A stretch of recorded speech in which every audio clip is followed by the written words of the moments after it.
Oke, ini mungkin banyak yang pernah mendengar pertanyaan biasanya dari kaum eh, Muslim menanyakan terkait hal ini. Yesus kan hanya diutus kepada bangsa Israel atau umat Israel atau bangsa Yahudi, dan Yesus pun menyuruh murid-muridnya untuk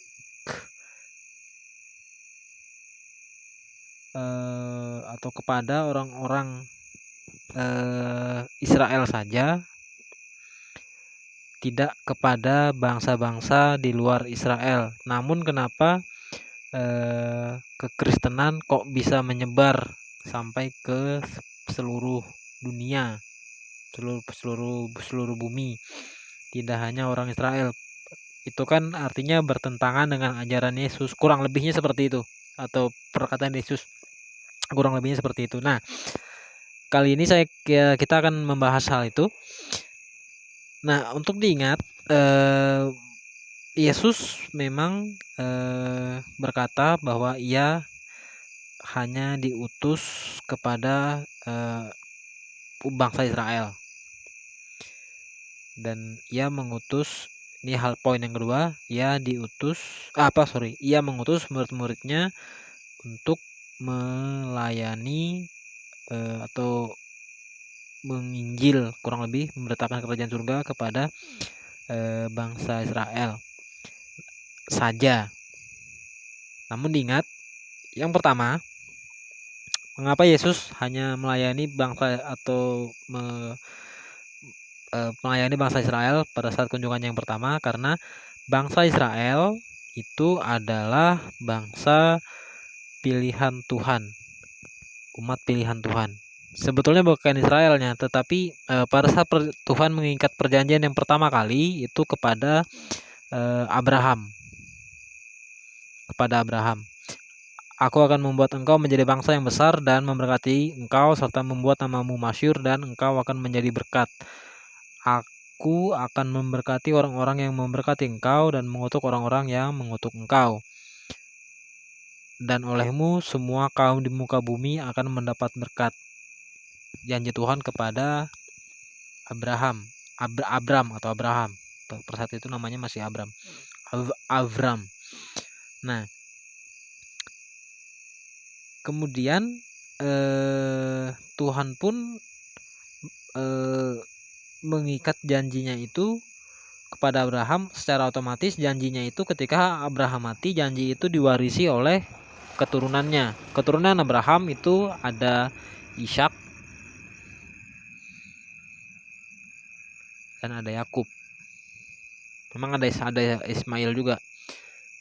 Abraham punya anak yang pertama dari budak itu, atau pembantu, yang bernama Ismail. Namun Ismail juga, walaupun dia bukan anak perjanjian, dia tetap diberkati Tuhan.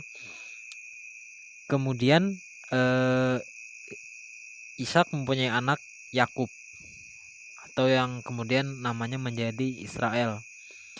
Dan kemudian Tuhan pun berfirman kepada Israel, "Aku ini Tuhan telah memanggil engkau untuk maksud penyelamatan, telah memegang tanganmu Israel, Yakub.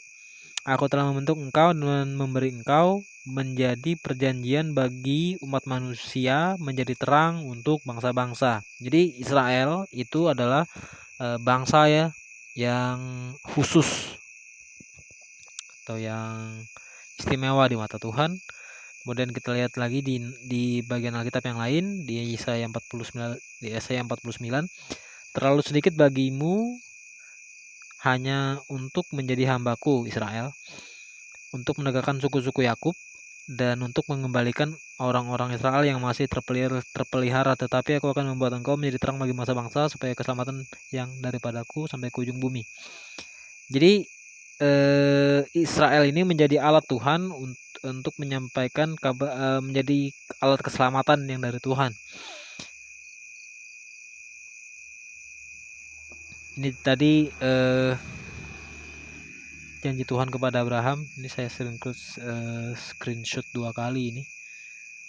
Masih di yang sama juga. Dan ini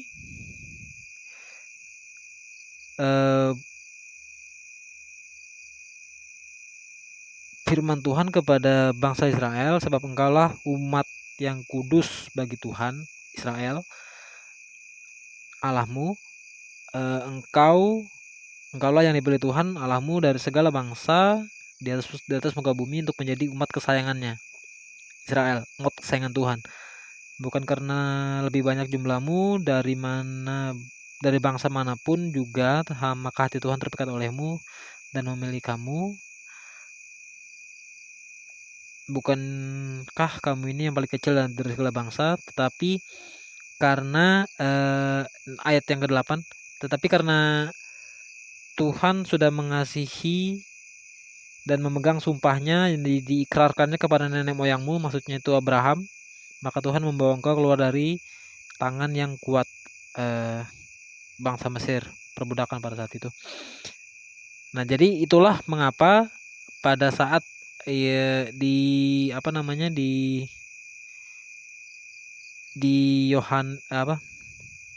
Matius pasal 15 ini Yesus berkata bahwa dia hanya diutus kepada domba-domba yang hilang dari umat Israel. Pada saat itu itu adalah pelayanannya yang pertama. Artinya firman-Nya atau perkataannya sebelum dia bangkit. Sebelum dia disalib dan kemudian bangkit. Kenapa Israel? Yaitu tadi, karena Israel adalah bangsa pilihan Tuhan. Yang kedua, poin yang kedua, mengapa murid-murid hanya diutus kepada untuk melayani bangsa Israel, murid-murid Yesus, itu karena bangsa Israel itu adalah masih alasan yang sama, bangsa Israel adalah umat pilihan Tuhan. Itu yang pertama. Yang kedua, bangsa Israel itu sebetulnya terdiri dari 12 suku. Dua suku yang mendiami atau yang berada di kerajaan atau bisa dibilang Yehuda yang berada di Yerusalem, kerajaan Yehuda, dan yang ada di Samaria itu orang Israel juga. Namun kenapa tidak boleh masuk ke kota orang Samaria? Karena orang Samaria itu bangsa Israel yang sudah kawin campur. Ada 10 suku di sana yang sudah kawin campur. Jadi murid-murid Yesus dipesankan supaya tidak masuk ke sana. Taat pada tradisi Yahudi. Mereka pada saat itu masih Yahudi, belum ada Kristen saat itu. Karena mereka kawin campur, mereka bukan lagi Yahudi Israel murni, bukan. Mereka sudah campuran. Nah, makanya mereka tidak boleh masuk ke sana.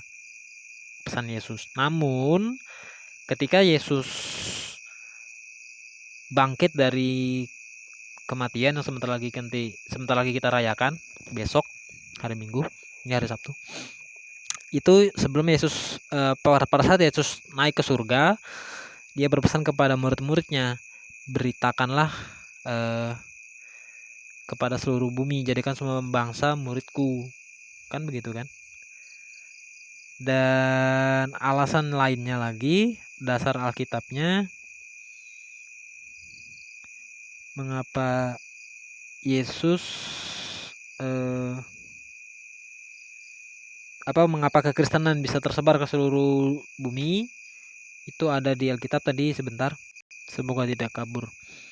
Di Kisah Para Rasul 13, tetapi dengan berani Paulus berkata, memang kamulah kepada kamulah firman Allah harus diberitakan lebih dahulu. Nah, itu lebih dahulu kepada Israel. Tetapi karena kamu menolaknya dan menganggap dirimu tidak layak untuk beroleh hidup yang kekal, karena itu kami berpaling kepada bangsa-bangsa lain.